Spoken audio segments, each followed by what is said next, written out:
Почитувани граѓани, почитувани советници, ја свикувам Комисијата за Европско-Атлантски интеграции и меѓународна соработка од Советот на општина Битола на ден 18.6 во 10 часот со предлог дневен ред. Информација за проектот Smart for You 2. Докаде е постапката, реализација или тековните активности во однос на проектот.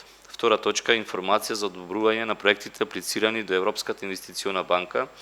Имено за се работеше за 7 проекти кои што беа објаснати тука и беа предложени од страна на градоначалникот и беа аплицирани до Европската инвестициона банка во висина од 1 милион евра.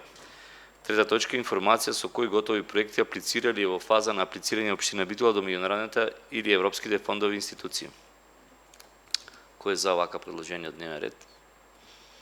4 за. И благодарам.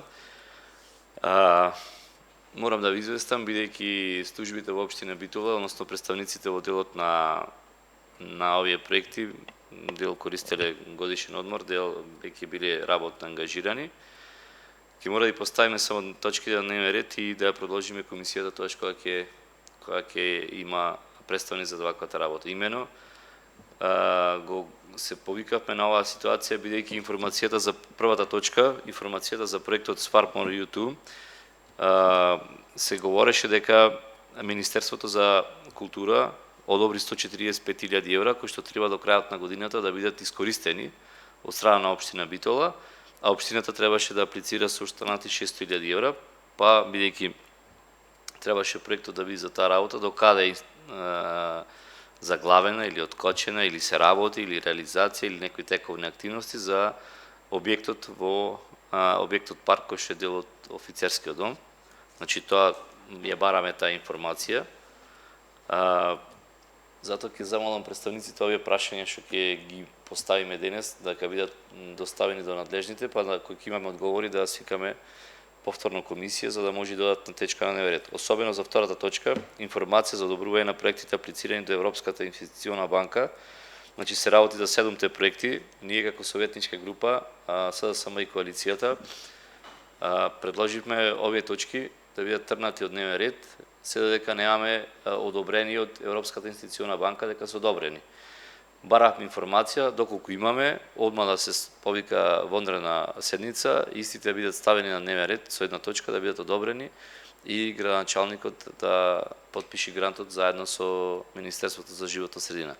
Ако има некоја информација дека се одобрени или не се од вас, колеги советници, добро е да знаеме, за да можеме тоа одма да го реализираме, бидејќи сме кратки со рокови во делот на надлежностите кои ги имаме во пресед на локалните избори. И трета точка, информација со кои готови проекти аплицирали во фаза на аплицирање општина Битола до меѓународни или европски фондови институции. Бидејќи се работи во делот на финансии, претходната седница имавме вонредна, за која што час поскоро требаше да се одржи за да се одобри проектот од Јапонска амбасада во кој што имавме инвестиција за сменување на кров на училишта. Затоа сите вакви донации кои што ги имавме, бараме од општина Битола да имаме информација и доколку се негде аплицира или веќе е во постапка, Советот на општина Битола да има информација за да може поистата одма да реагира, односно да даде одобрение. Повторно велам, согласно надлежностите кои што ги има Советот на општина Битола, а тоа е некаде до средината на јули месец, се што е во делот на финанси, заради, пак ќе речем, предстојните локални избори, да не бидат попречени проектите кои што се работат во општина Битола во интерес на граѓаните. Дали има некој избор по однос на трите точки или пак има информација, нешто што можеме да го заклучиме бидејќи немаме представници од општина Битола кои што можеме да го пренесеме на граѓаните. Бидејќи нема, ова седница ја затвораме и ќе продолжиме кога општината ќе даде представник за да ги образложи. Ви благодарам за присуството.